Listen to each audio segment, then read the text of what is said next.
Good afternoon, everybody. Welcome to the 22nd episode of The Real Word.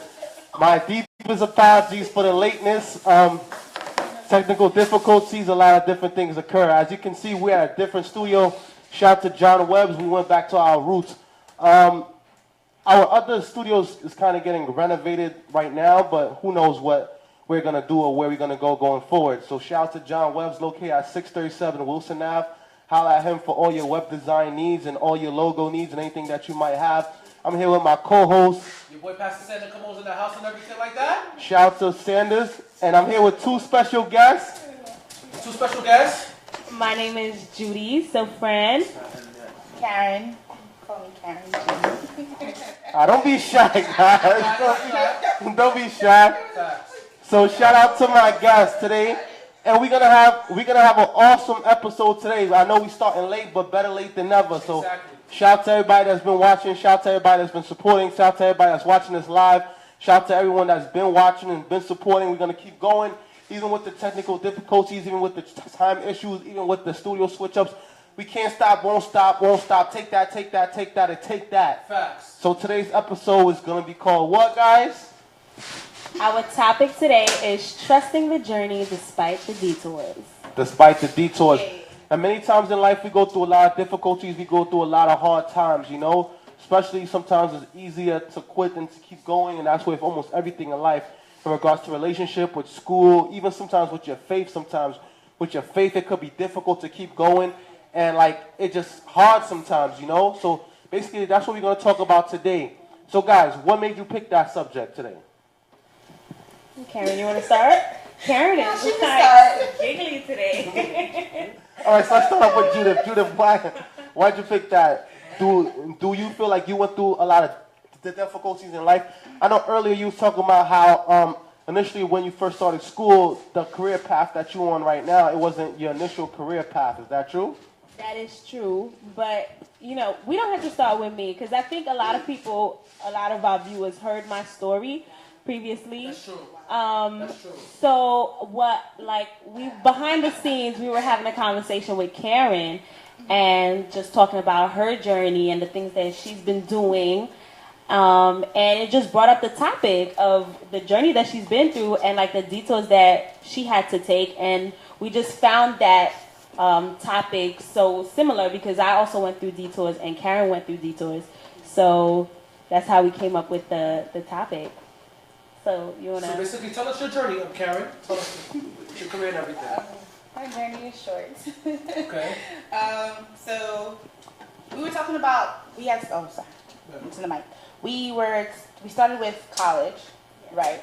Okay. Going into our majors because she was like, "Oh, I thought you were still into the medical field." So originally, when I graduated high school, I went to St. John's and I was doing law because that was my passion, my goal, my purpose. I was like, yes, I'm going to be a lawyer. I don't know. I was going to be a kick A lawyer, but I want to be a great lawyer. And then I had changed schools because, let's be real, private school is expensive. I changed schools. I went to York. York College is primarily a medical school, as we all know. So when I changed majors, thinking that, you know, it'll be okay, just change a major, not really knowing, like, no, do what you're supposed to do. Do what you're good at. And the medical field was great. It was cool and all, but there's always something missing when you're not doing what your purpose is, when you're not fulfilling that drive, that passion. Medical field is a great field, but it's not what I really wanted, what I woke up excited about. It's kind of more routine-ish. So I changed my majors. I went to the political science major. And yeah, graduated in June, got my bachelor's, and working in a law firm now. But also in the business aspect, so that's about it. That's my journey. And how's that coming along for you, working for a law firm and everything? Working for a law firm is great. I work for an immigration law firm, okay. So it's interesting, especially with what's going on with today, with the deportation, with ICE. You can come in and your client could be deported. You can come in and the whole family could be deported. So it's really tricky, but so question, so basically they come to the office, and by them coming to the office right then and there, they get deported right then and there. Coming to my personal, no, well, not my personal, but the my office of the law firm. So no, you have your court case, and if the judge decides not to grant you an asylum, if the judge decides not to grant you certain things, then yeah, the judge, he or she will call for order of deportation. So they can either deport you right there, like they'll take you right there, or go home. By the time you come home, they'll take you because your home address and all your work address is all on file. So by then they already know where you work, where you live, where you sleep, where you eat, where you be. So it's not really, I mean, unless you have a second place to go to that. That's crazy. So basically, I wanted to basically ask you, like, how do you feel about a lot of our Haitian people out there that are immigrants? Because I know that a lot of them have been getting deported, right? Right. So a lot of the Haitians, I believe they're either on TPS or there's another one. I forgot what it's called, but they're either on TPS or some temporary permanent status or something else. To me, my advice to them right now is to get to a law firm, regardless of the cost, do your monthly payments, do what you have to do, because a lot of Haitians, some of them knew, some of them didn't know that they were here illegally. Most people knew, but it probably wasn't that in their mind, like, I'm good because I'm here, I went to school. But it is hard. Some of them can't get employment unless it's like under the books, I think it's called, under the books. So my advice to them is get your lawyer, get to a law firm, get to work, do what you got to do. Because it's I believe they have till March. I believe that in March it ends. Your TPS ends for all Haitians. So when it ends, basically the thing is that, is there any way that they're trying to put at least legal status for them, or what is the Trump administration going to do basically? So what we do is we do our best. We cannot grant you legal status, but we do our work to help you get legal status. But if you're not doing your end of the bargain, then, you know, because there is work for the client to do as well. But we do our part, but altogether I could just say is apply, do what you got to do. Don't wait till when it's over to apply either, because it's harder. It really is it's a really hard journey. So try to apply now, get to that work now. Definitely, that's beautiful. What is that to you and everything like that. So basically you guys focus on immigration law. Okay, that's beautiful. And what made you get into that law other than well, my main goal is to work in constitutional law and have my business on the side. On the spot. That's okay. I mean, I'm sorry, I can't leave it on the spot. Yeah, you just work in your favor. Okay, that's beautiful. So I wanted to basically ask you this. I was about to basically ask you this. So tell us about your app. What happened to Judy? Well, the thing is that the last time Judy was here, she talked about basically her being a teacher and everything like that. We're definitely going to get back to Judy, but you know, about that, we want to support you, we want to promote you, and this show creates the platform to doing that, which is a beautiful thing and everything like that. So. I said this 1,000 times. I want to start now. So back in April last year, 2016, I was the assistant youth director for my church, and in that we were trying to plan the youth crusade for June, July. And we were trying to invite other churches to come, but our key thing was we wanted to actually do a conjunction with another church. But the issue was that we didn't have FH calendar and we didn't have NEC's calendar. Now, disclaimer, this doesn't mean NEC didn't send it out, nor did they probably sent it out, but we personally didn't have it. So I was just thinking to myself, like, well, what if we just had an app where, what if there was just like one centralized location where everything was on it and we wouldn't have to, you know, in a sense, you know, go crazy with it. So we went home that night. I was just like, I'm gonna make an app. And I remember I stayed up that night and I called my best friend. I was just like, you're staying on the phone with me till I finish this app. And he was just like, Karen, it's not gonna finish in a day. Like, it doesn't finish overnight. And I didn't go to sleep. I tried my best. I did a mock-up of a prototype. And from then on, it was just like, it was just going and going and going and going and going and going and going. So now the app is done. There is about 8 to 10 sections on the app, but I'm releasing each section per month. And the first section I'm releasing is the event section, in which you can find church services. It's really simple. It's like a church event, right? It's really simple. You come on the app, you sign up, you pick your denomination. You can always change denomination, and you can always change the language. Multiple languages. And you pick a service. You put in your zip code, you put in the distance. You can either click youth service, Pathfinder event, conference event, depending on your denomination, because clearly Jewish people don't have Pathfinders. Of course. So you have AY, you can pick any, you can pick a concert, you can buy your concert ticket on the app. after you click church service, then you have a subsection where it's like you want a youth service or education. That's or beautiful. Family service. And then you'll get all these services. That's beautiful. And you'll be able to, go about your way. You can either watch church at home. The churches can go live. The app is not just for churches. I do want people to understand that. I do say that. When I market it, I do say churches though. Okay. But the app is for ministries. It's for religious schools. Like Oakwood can go live on the app when they have their Friday night services. It's just like that. Yeah. That's beautiful. And the support, how the support's been so far since you said you wanted to start that? The support has been good. Okay. I'm new to the whole marketing realm, especially with social media nowadays. Like that's the key to marketing. Of course. So I've been contacting these marketers. Okay. Never did I think marketing would cost that much. But it's worth it. If that's your dream, that's your passion, that's your purpose, then you're not really worried about how much you shell out. Okay. Yeah. So what do you feel like is the biggest obstacle and the biggest success since doing this? And after we're going to go back to Judy. The biggest obstacle the biggest obstacle now is when I get the churches signed up, I'm primarily speaking to the pastor. Now it depends on the pastor's age because some older pastors are just like, remind me again, like, what are we talking about again? And then I'm just like, okay, just put your technology director on the phone or give me your communications director, or give me your youth director number, and then I work from there. But besides that, I've never had no big obstacles. What pushed me was I was doing the app and I saw this event that was in Texas where you can basically pitch your idea, then you'll get funding in a sense. And I thought, I was like, should I really go to this event? Should I really, be there? So then I bought the ticket, I went, and I actually got second place. And I was so excited because people from Ireland was there. It was like an international competition. I was like, wow, like I really got second place. It was a Christian event? It is a Christian.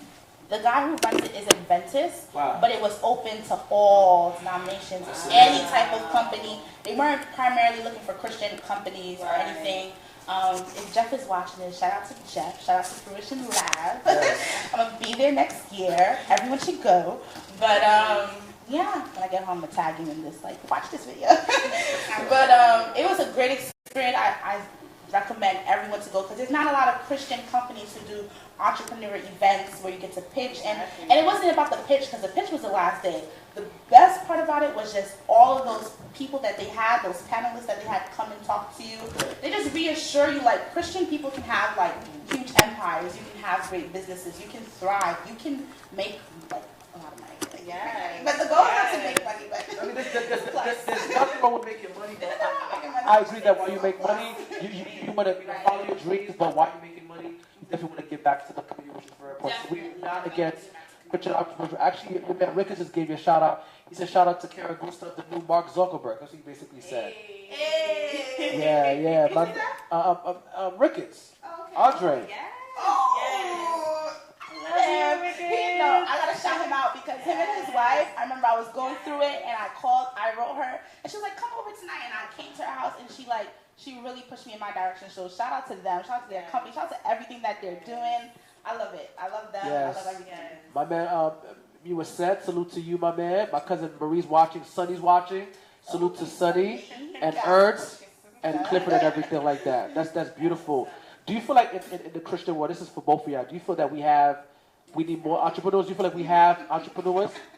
Well, I don't know, but recently, like when I look at my Facebook newsfeed, all I see is like Christian businesses just booming. Yeah. Like everywhere, like not just Ricketts and his wife, but like these women, Monique Morales, like I think she's based in Maine. She has this hair care line. That's what's up. And then her partner has just like natural products. Like they're everywhere. Like every rally day, every event, like their youth event, they're always there. I just feel like Christian entrepreneurs, we're just coming out. That's what's up. That's what's up. That's beautiful. Can I piggyback on that? Actually? Go ahead. Definitely. There's a company called Adventist Entrepreneurs. I'm not sure who owns that company, but honestly, if it wasn't for them, I would have not known how many Adventist people have companies. Like, I really wouldn't have known at all how many Adventist people have companies. Yeah. So shout out to them for doing that and just putting it out there and pushing other people. Like, it gives you that push every day when you see them post. Like, okay, let me continue to do what I'm doing. Maybe I didn't get that $6 but it's okay. I also want to put this out there too. The thing is that one of my friends, his name is Junior Fenor. He's from Mid Hudson, and he used to be a chef. He used to be a chef at Stanford University, the hospital, a manager. He's also working at Times Square right now, and we're talking about making major moves. We're gonna start selling patties. So by spring, we're starting like our own bakery. So we just changing the game of patties, because it's the same chicken, beef, but we try to come out with a different brand of patties and stuff like that. So I promote that. I suggest to everybody, like I said, lay aside your pride, lay aside your egos. Let's come together. The money is out there. The money's out there for everybody to shine. You know what I'm saying? The haters don't prosper. Haters don't prosper. Let's build each other. Let's support each other 100%. Want to say something, my brother? I see you just chilling. No, I was trying to get the mic right because I know people always complain about the sound. Definitely, but so far so good, baby. But yeah, I had to fix a couple technical difficulties. If anything, shout out to the Real Word, because we started off as just a little podcast show, like a little Facebook Live show, and it took off. And thank you to all the viewers that's been watching. Shout out to the Brick, because we was on TV last week. Yes. We're going to keep it going. We're going to keep it pushing. And this is a good platform to promote intelligent people that's doing good in the community, people that's making moves. Like Karen right here, and like Judith being an educator, Brother Sanders being a motivator and a preacher. You know, we got to uplift each other so that we could just move forward. And instead of, talking down on one another and we come together, we give people platform to actually speak and say how they feel and what they think, because oftentimes, especially in church, the only people that we really hear talk is like the pastor and the elders, but there's a lot of people in the pews that have a lot to say and that have a lot of talent to contribute. And the Bible tells us that denying your talent and bearing your talent is a sin. So us being people that are like bringing talent to light, like I think we're doing God's work in a sense. Yo, salute to my man Abdul Joshua. Just got installed. He just got installed at Norwalk Adventist Church. He about to get installed next week at Breath of Life. This is a good brother. Salute to you, my brother. All from this guy is a dynamic preacher, a dynamic speaker. He's very, very dynamic, so we just thank God for him. He's an amazing, amazing good guy. I want to basically ask you, before we move to our next topic, how do you guys feel about the killing that happened at the churches and stuff like that, and what you feel like we should be doing? Because it's real, like a lot of pastors are getting killed, a lot of innocent children are getting killed in church, a lot of innocent people are dying. So the people were talking about, should we have guns in church, like the Nation of Islam? Like, how do you guys feel about everything? We can start with Ricard, since Ricard been doing a lot of technical difficulties. We want to be fair, you know what I'm saying? So, what you think, baby? So, I think certain big churches do have security, and they do have, like, say, for example, if you have a church and a member of your church is, like, law enforcement, then they can, like, help protect the church at that time. I know some churches, like, that's one of the roles of the deacon, is to maintain order and to make sure everything is going right in the church, and to make sure, like, everything is going accordingly. To say that we need armed guards in church, I feel like that would defeat the purpose of being a Christian, where we believe in a God that protects us. But at the same time, we do live in a time where evil is running rampant, and it has no respect, not even for church. So there's a lot of different things that I feel is going on. I think what happened was really unfortunate. I think there's more people with mental illnesses than there are in hospitals. And I feel like not all the people that's mentally sick are in the hospital. And I think when these people are, I guess, out and about and not receiving the necessary care, then this is the outcome of it. Like, it's funny because, ironically, I got a degree in law and paralegal, but then I did the law firm thing for like 3 years, and then I ended up in social services, and now I currently work at a MICA shelter, people with mental health issues and addiction problems. So like most of the time when they act out, like say for example they do something violent, they don't necessarily call the police, they'll call the ambulance, and the ambulance will take them to the hospital, and they'll be on 24-hour hold because they've already been diagnosed and been evaluated. They have psychosocials that's showing that like these people have like a certain mental disability. So if they put them in jail, they won't get the help. They'll just end up back in jail. But if they bring them to hospital, then they get treated, and sometimes they got to be put on meds to, balance out that chemical imbalance that they might have within themselves. And I feel like that could explain a lot of what's going on with people outside. You know, sometimes they shoot something up, or they kill someone, or they get into a fight, or they do something crazy, and you're like, yo, what's wrong with this person? This person is crazy. Like, they snap. But that person was probably crazy the whole time. It was probably just no one was paying attention, or they never got diagnosed mentally. And then as a result of that, like, I guess when a certain opportunity arose, like, they just let go. Like, I remember the other day, it was a client. He said that his wife divorced him and his wife kicked him out the house, which caused him to be homeless. Wow. And this guy has a master's degree in, I can't even remember, but now he's in a homeless shelter, and she took the house, she took the kids, she took the car, and it drove him basically crazy. So like, so he came in and he's talking to one of the social workers, and he's like, I'm gonna kill my wife, I'm gonna kill her. And like, they was like, what? They was like, okay, stay right here. So they called the police, and they called the ambulance, and they had him on.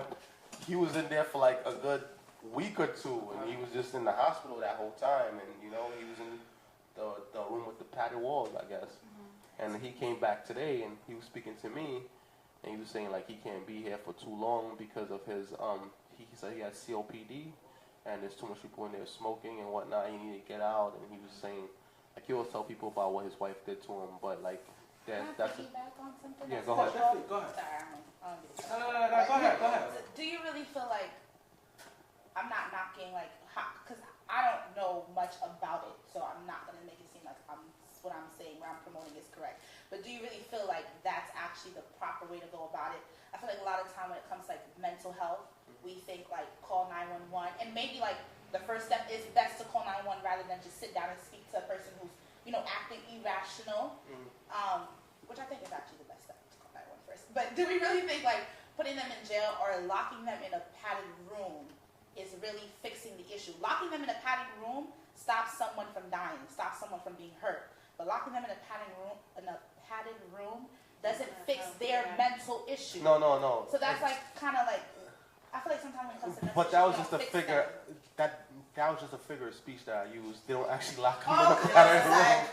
No. They don't actually. They don't take that wrong. They don't actually lock them in a padded room. That's just like. That's just a figure of speech I use for like, you know, when you have a mental problem or you snap, they put you in. They put you in Bellevue or like one of those psych ward places. Yeah. First they put you on 48-hour hold, and then they evaluate you and they reevaluate you and they hold you. Of course, like they did try to counsel him to a certain extent because there are counselors there. You didn't say that in your story. No. like okay, the person that he was talking to was a social worker, and they have to call because he made a threat to.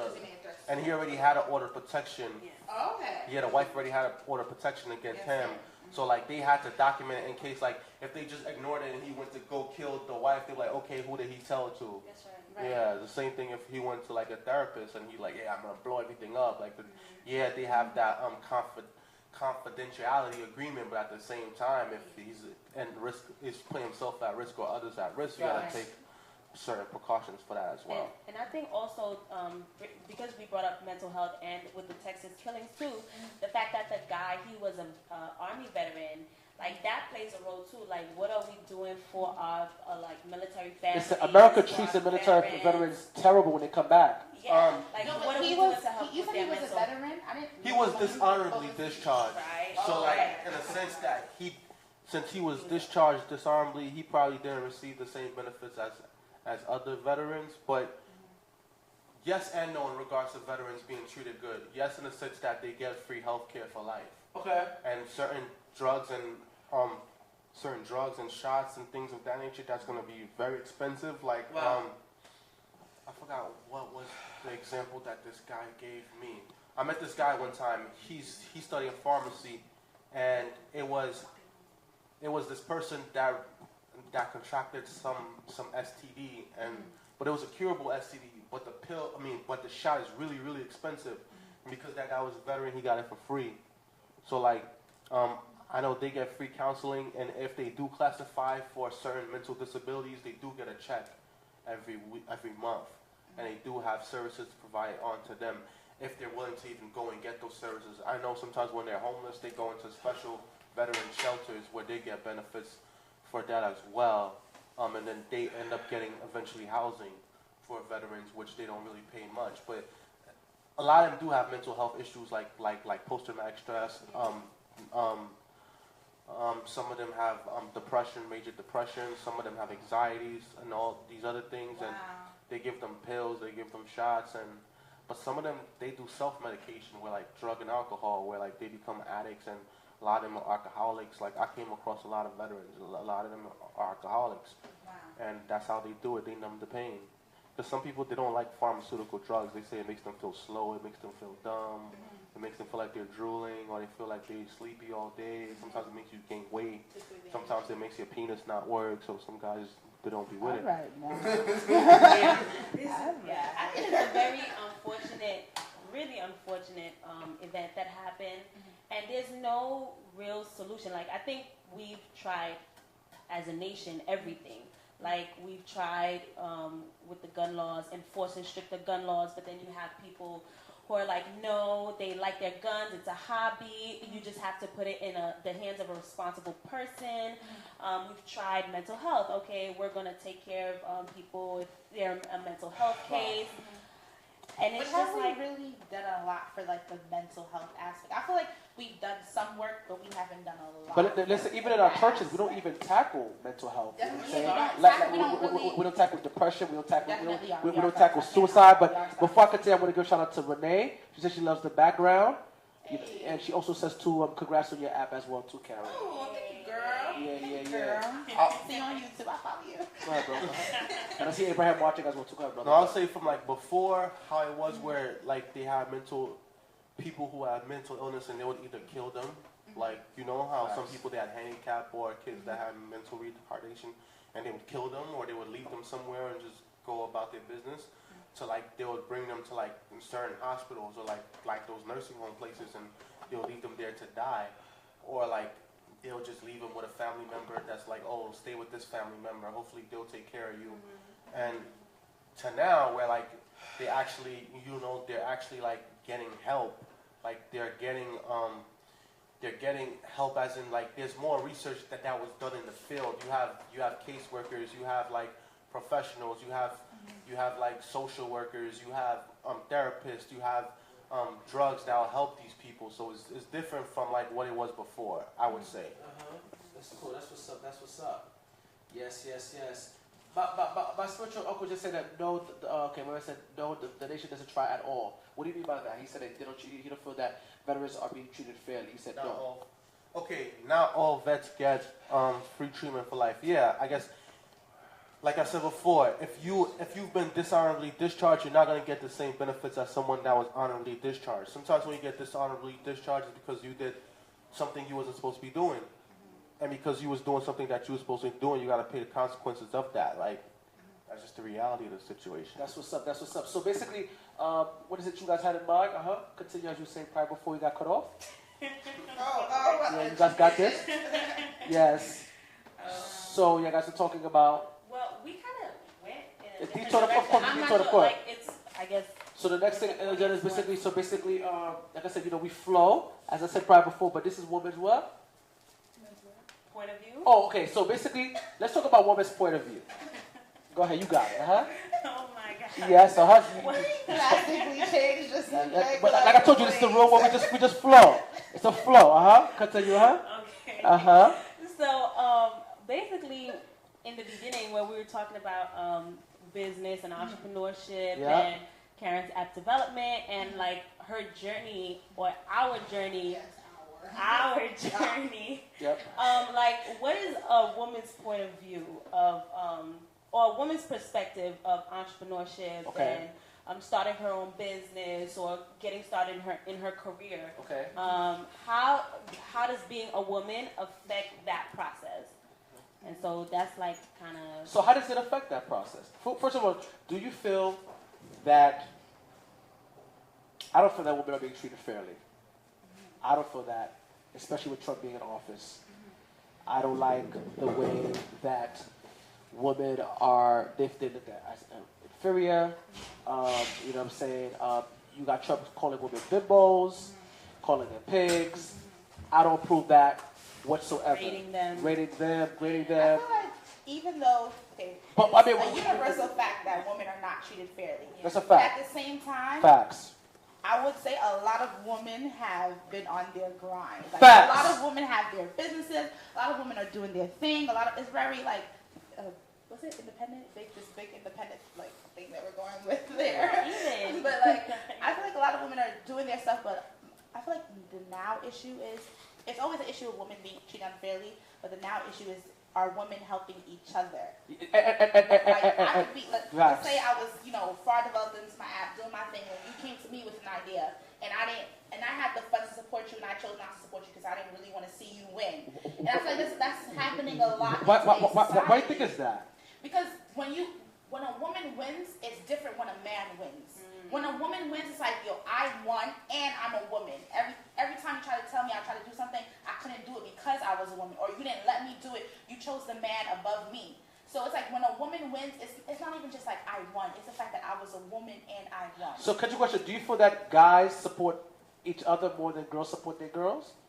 So that's, I don't really think that. If guys, do you feel like guys come together more to support each other? I don't feel like guys have like jealousy issues. Of course. I don't feel like guys have these self-esteem issues. I think guys have self-esteem issues. Of course. But when it comes to to each other, I don't think about each I other. feel you. So, we're about to say something. I'm so sorry. Well, I was going to ask Karen, like, in your process of developing your app, like, did you experience women helping you? Did you reach out to women or men? Like, how was it? Oh, snap. Liz helped me. That's Tiffany beautiful. helped me. Okay. Ruth helped me. Okay. All those women, they've helped me. If I forgot someone, truly forgive me. That's what's up. They helped me. Say, They wait. helped me. Say first name and last names. Get that tissue. First name and last name. Ricketts helped me. Tiffany, I always say her name wrong. She just Tiffany Llewellyn. Tiffany Llewellyn Yes. helped me. Say that. Ruth Milius helped me. Uh-huh. My mother helps Okay. me. My sister helps me. Right? That's family. Like, I'm talking like outside people. I feel like if I forget a woman. Oh, no. I'm going to forget about her. Keep going. Rita helped me. Okay. I forget Rita. Rita's actually Rita's she's another my lawyer. one who just She's actually like my lawyer for the app. And Rita she has her own business. Rita who? Rita, what's her last name? Rita Pierre, Rita Yes. helps me every day. Every day. That's She beautiful. helps me. So forgive me for not saying her name, but Rita, she definitely helps me. So but the issue I had was when it came to getting churches to sign up, that's when a lot of males came in. That's when it was just like, even when I had presented at this, I was given this opportunity to present to pastors. I don't want to get to the logistics of who, what, and where, but I was given this opportunity. It was a room full of men. Of course. Everything was men. Of course. I was like up there like, okay, here we go. But in the end, they were supportive and they were helping, which was all great. Okay. But sometimes there's always this still little inferior aspect that you feel as a woman. Intimidated. It's like you feel intimidated, like, ooh, like, are you gonna like me or not? Do I have to be flirtatious, or are you gonna respect me because I did what I did and I did the work and I implemented this and I did that? Or do I have to be like, ooh, laugh and giggle for you to get, or be soft-spoken and not speak with authority. Right. Somebody make a comment. My man Jeremy said, black women, let's make sure of the facts. Black women have it harder than white counterparts. How do you guys feel about that comment? Yo, nah. You were on a roll just now. Yeah, come on. On a roll. Yeah, come on. We hit this point. How you fight? Wow. I do, because, okay, all right.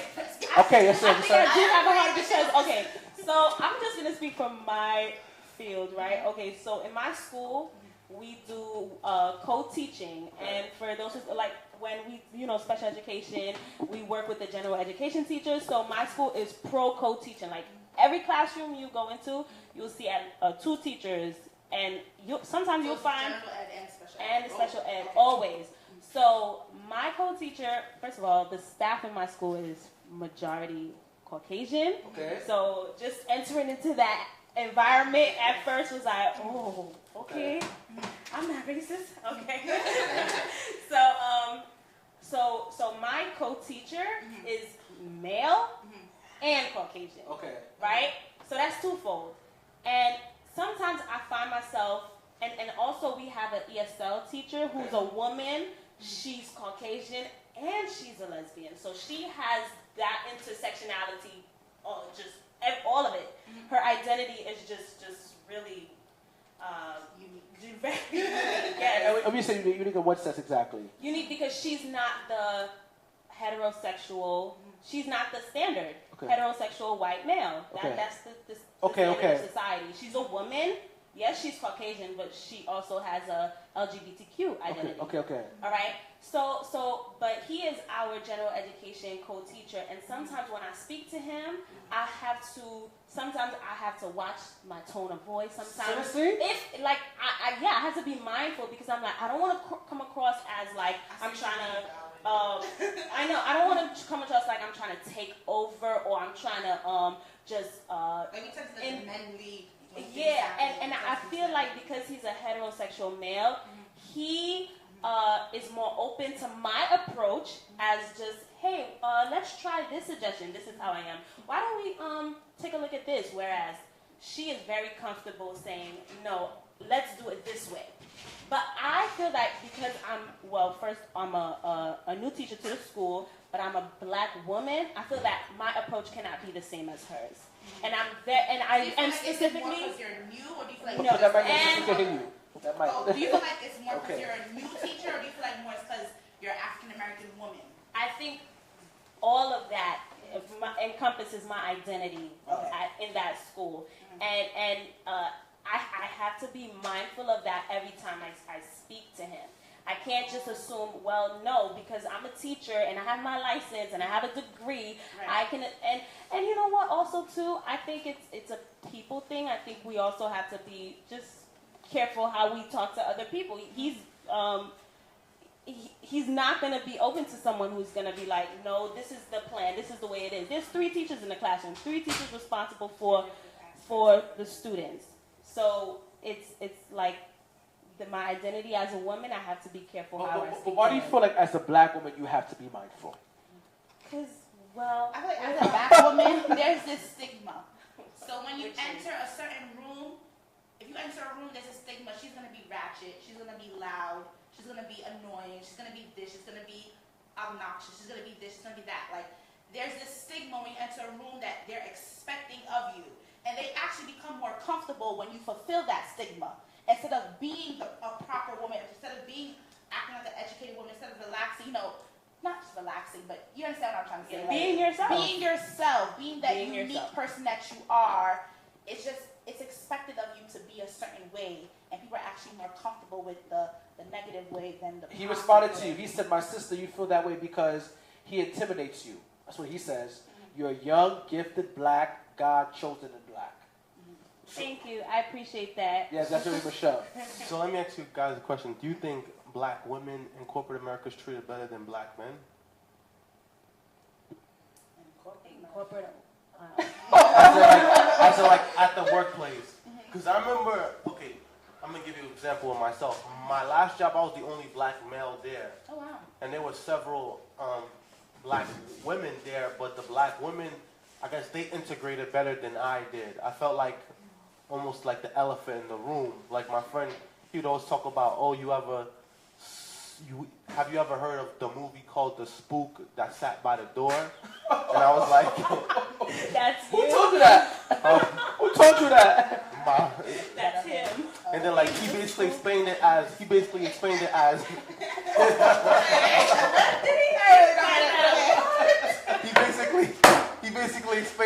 like in certain offices like that, when there's that one token, they sit them by the door to be like, okay, see, we've fulfilled our agreement. Because, like, we're diversified. You have to have a minority. Because at that office, I was the one black guy, they had one Asian girl, they had maybe like 3 black girls, and the rest were like white. That reminds me of a Cosby Show episode where Cosby, he loved to play golf, him and another friend. and there was like this golfing organization that was all white at first, but then, you know, during the Cosby Show time, that's when the rules started changing about race. And so then the bigger golf organization was like, no, teams cannot play unless they have at least an African-American person or someone other than white on their teams. And then, so they realized, oh, great, this is an opportunity for us to play on a greater level. But then Cosby's friend was like, no, they're just asking us, they don't really want us. They're just asking us to play because of the new rules that changed, not because their attitudes toward us really changed. And so although he really loved the game of golf, he declined being a part of their team. And the team had to forfeit the whole, you know, basically being a tournament. Being in the, so that's what that reminds me of. And it is very, very true. A lot of, if you go to certain colleges and universities around that time when they're trying to promote their school and giving out pamphlets and flyers, they, oh yeah, our school is very diverse, and they put diversity, the pictures of multicultural students on their pamphlets, but it's all really just a show. It's just to attract people to the school, not because that's really what they are for. That's true. Yeah. My man says, so break the stigma. The stigma is the glass ceiling. You, my sisters, can break that ceiling. So how you feel when black women can break the stigma? Break the stigma of the black and white, the loud stigma, ratchet stigma. I guess you talking about the ceiling where, like, if you a black female, I guess that would be a double minority. Yes. How can you overcome that and reach, like, I guess, your pinnacle? Like, I remember the other day I was listening to the radio, matter of fact, and it was talking about how Colin Kaepernick kneeled, and Shannon Sharp was saying that he was speaking to the head coach at Clemson, and he was like, why are black people upset? They had a black president. So, like, he was like, there's black millionaires, so why are you guys upset? Like, and he was like, all right, that 1% of us that are millionaires doesn't compare to all of us who are poor. He said, basically, we're like 200 years behind everybody else because of slavery and everything that occurred. And he was like, so when you say that, oh, there was a black president, so what does that mean? What does a black president that we have to do with what the struggles and inequalities that we're facing till this day, still at this point? He said everyone always talks about Colin Kaepernick kneeling and claiming that he's disrespecting the veterans, but no one ever talks about the cause, the reason why he's kneeling, because he explained it in detail why he's kneeling. And it was like they went as far as to say, like, he kneels, you say it's for you say it's the disrespect the veterans. He's like, a perfect example would be like, so when Rosa Parks and everybody else boycotted the bus, did someone say, oh, you're disrespecting bus drivers? No. When they sat in at the restaurants as sit-ins because they're not let blacks eat at the same place that they let whites eat, did someone say that, oh, you're disrespecting the waitress or the restaurant owner? No. So why is a black man kneeling? You're saying, you are not saying that he's disrespecting veterans when he has a bigger cause behind what he's doing.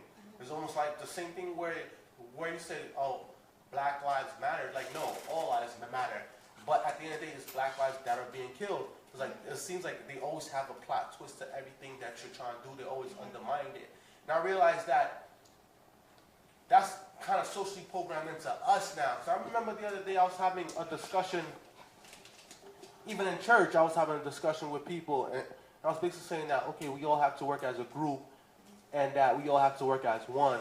And someone said, oh, how are you going to work as a group, and how are you going to work as one, and you don't even know everyone's name? I'm like, okay, I'm sure the pastor doesn't know everybody's name, but he still has to lead the congregation. I'm sure Donald Trump don't know half of our names, but he still has to lead the country. Okay. A bad example, but like even at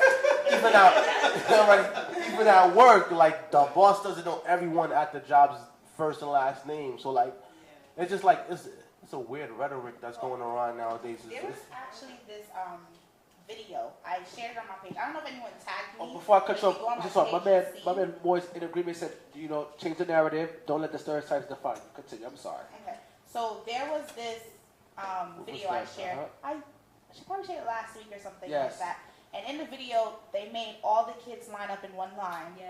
And they said, okay, I want you to, it's going to do a race, and you're going to have to run to the other side, whoever makes it there first. I don't know, I guess he gave them something, he gave them a prize. Yeah. But what he said, before I do that, I want to ask you a couple of questions. He said, if your parents are still together, take one step. Then he said, if you didn't have to worry about how you're going to pay for college, take 2 steps. If you didn't have to worry about getting a job after college, take 3 steps. If you don't have to worry about how you're going to get your next meal, take 4 steps. Like different little steps. And at the end, all you saw was minorities still standing at the starting line and a bunch of Caucasian who was already at the top. And then he made the Caucasian turn around. He said, I want you to understand something. Even though you have it, it is your responsibility to be there and help others who don't have it. So a lot of times when we say Black Lives Matter, people love to say it, like what you're saying, all lives matter. But at the end of the day, if all lives matter, we have to be accountable for the Black lives who were taken away. We have to be accountable for everything that happens. We have to be accountable for the fact that, okay, we didn't take the gun and we didn't shoot those people in Texas, but we have to be accountable for the fact that did we do our part when it came to mental health issues? Wow. A lot of times when people kill, you put them in a jail cell, you put a man who takes probably 2-3 months of a class, put them to watch these men, and all they do is watch these men. They don't fix these men. They don't fix these women. And then you have all these shout out to the people who have nonprofits that help people who come out of jail. Shout out to all of you. But it's like we have to do our part. We have to be accountable for other people. The law firm that I work at, it's run by a minority group of people. So I don't face the issues that you face, but I'm not saying I've never faced those issues. And when you do face those issues, you just kind of have to like put the attitude aside and kind of deal with it in the most professional manner. Like, okay, what's your idea? Your teaching concept idea is great, but this is in reality. I'm not saying this is better, but I want to put this out there. Let's try to integrate both options. You got to kind of try to play fair, but at the same time, you also got to learn to put your foot down at one aspect in life. Yeah. But yeah, that's what I'd say. One of the things that was said on TV was like, change is not going to come when it's just the people who are affected start to react. Change is going to come when those that are not affected, but those that are still willing to be up in arms about what's going on, start to join the fight as well. Because it's going to take everybody to join the fight in order for change to really come.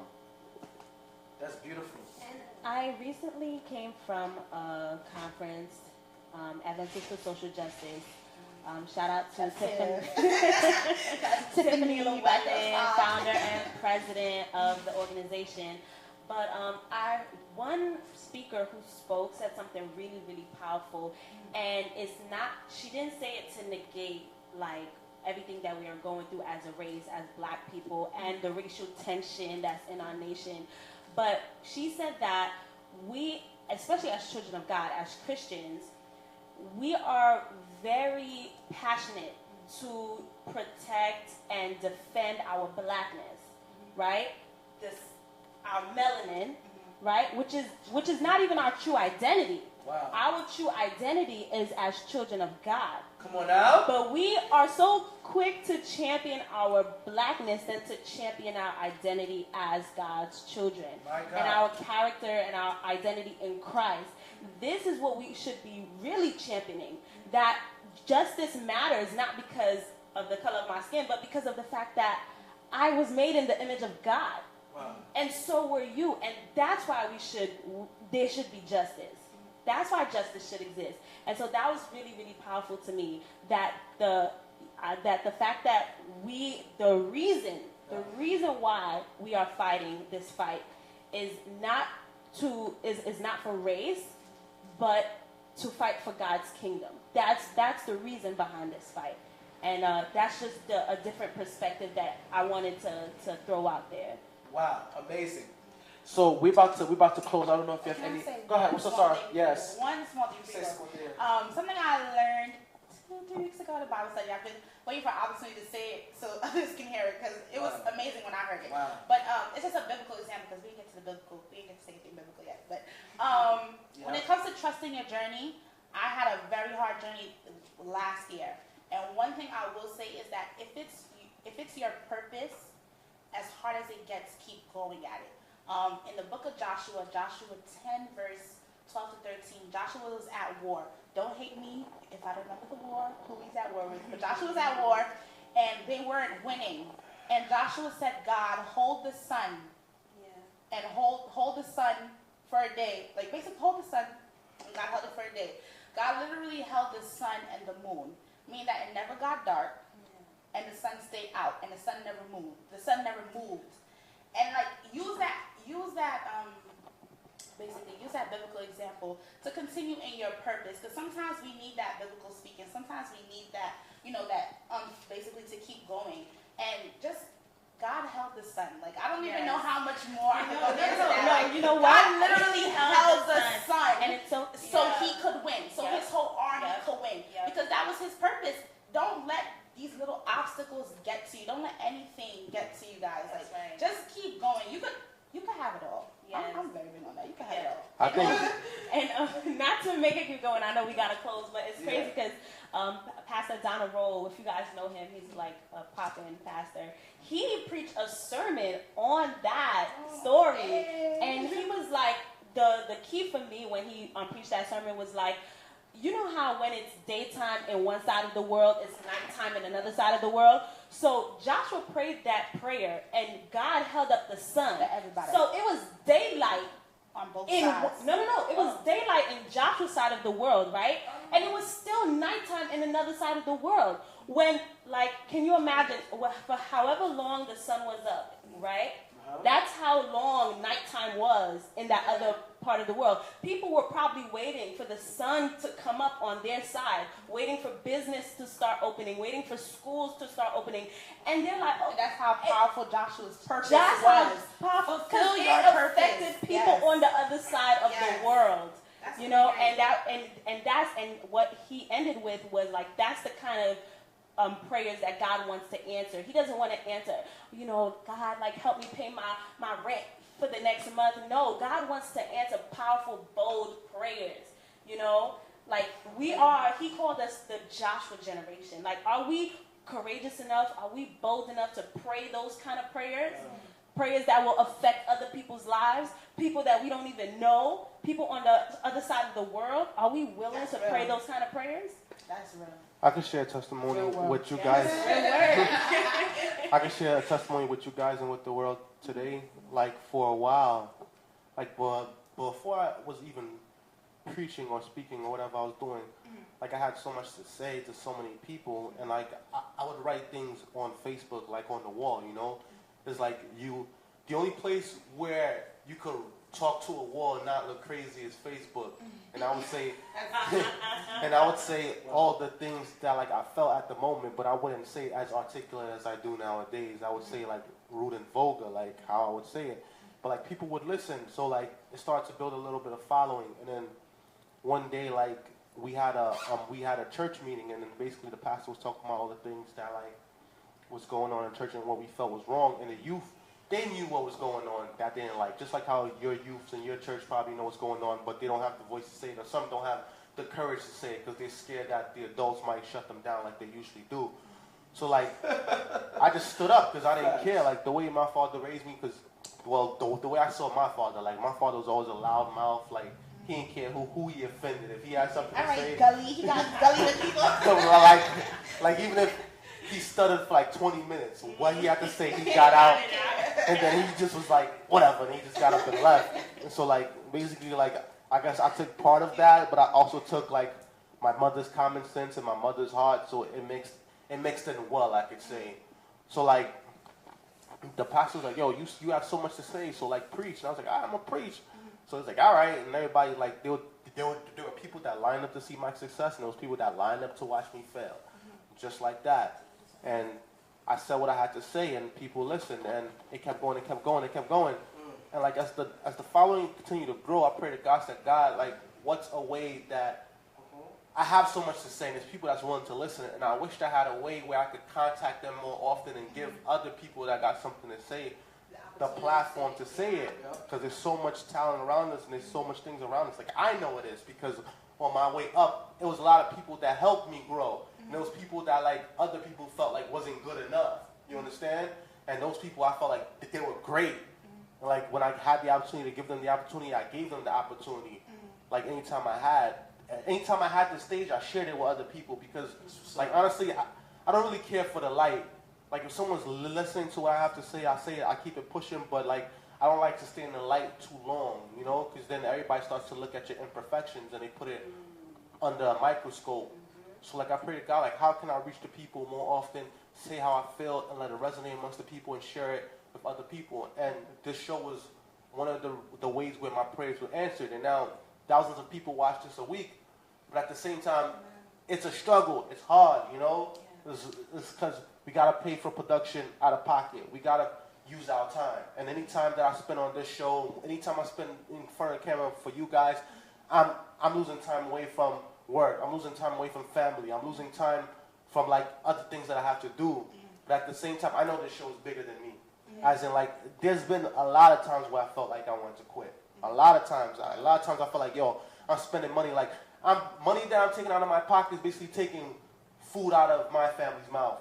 It's money that I could use to pay off debts, bills, things that I'm doing, you know? Wow. Like, I'm paying all this out of pocket, and I make no money off of this show. No money at all. So, like, so when you see, oh, yeah, I like your background. Oh, you should better the sound. Oh, you should better the video. You should better this.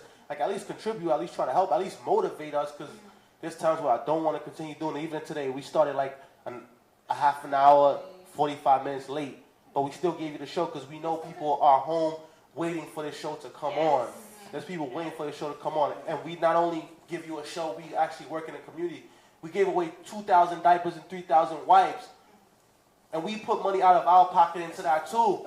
And nobody else that I know of did that within our community. And now we're trying to give away like over 50 turkeys. Where's the donation? So far we only got $37. We're trying to donate these turkeys in 2 weeks. You know, an average turkey is $15 to $20. That's it, $15 to $20. You know. But you know what? Karen said something very powerful. Behind. Yes, you did. Yes, you did, girl. When GoFundMe, instead of GoFundMe, it's God funds me. Yeah. Well, that's God coming on my funds app. you know, so you don't even have to worry about the donations coming in, because donations will come from people that you don't even expect. You're not even expecting, because God is going to send them. That's true. That's true. So don't depend on the pennies or whatever. God is funding you. God is funding the show. God is going to fund the work that you guys are doing, the projects that you guys are doing. And I want to add to what you're saying, too. The thing is that we have a lot of people who wants to donate. I know for a fact, I got to confer back with the police department. They're going to give turkey. I spoke to this politician, name is Assemblywoman Richardson. She wants to donate as well, too. I know several people want to donate. I know Gasman, Hebron. But the thing is that we definitely need people to contribute. We're already going to pick up 25 turkeys coming up in Poughkeepsie next Friday. But we want people to donate and be part of the cost. Because like I said, it does cost, because I'm taking bread, and he invested a lot. But we need donations, we need contribution, we need people to participate. We don't need people just to be watching, like, oh my goodness, they did it again. Oh, you guys are doing your thing. Okay, no, we need that. It's a whole collective of us to come together and to help each other and stuff like that, to make it the difference and everything. Before we end, my company's name is The Religious Square. Talk about it. TheReligiousSquare.com. Follow us on the website. We are looking for brand ambassadors. I do pay people in different states to get churches to sign up. So come do that. Do what you want to do. It can be in any state. There's 50 states, 51. I don't know the Puerto Rico state now, but it's not just a territory. Okay, 50 states in one territory, but a couple territories. But hey, you're doing good. Support it. TheReligiousSquare.com. Check the website out. Get your church signed up. Hit me up. Do something. But yeah, you're doing amazing. Shout out to Karen for putting out that app. Like, that's what we gotta do as a people, especially people that trying to be successful. Find a need that people have and provide that need and that service, and do something that you love and something that you're motivated about. The money's always gonna come afterwards. Like, when I did this show, I wasn't worried about the money. When I was preaching, I wasn't worried about the money. I was just trying to do it because it was a need. It was a need for this conversation. It was a need for people to talk about certain things. It was a need to put certain people on the platform that had something to say. I always say, whoever want to come on the show, just contact us and just come on the show and speak about what you want to speak about. Shout to all my supporters and our supporters of the show.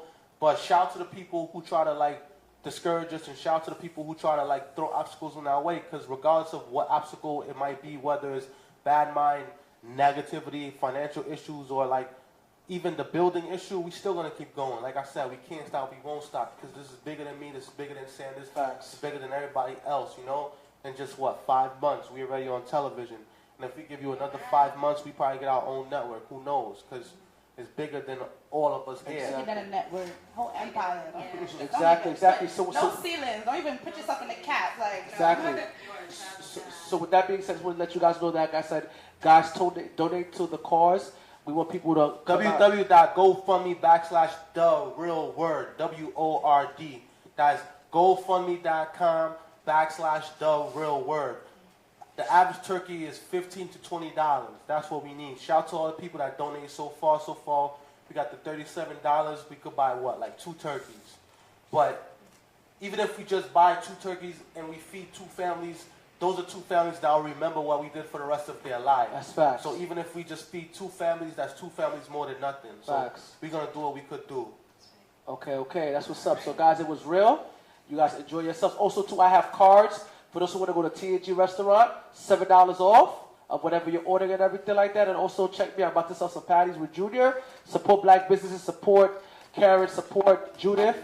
Let's make it happen and let's get this money together. And we're going to close out with a prayer. Who would like to pray? I close. You close? You pray?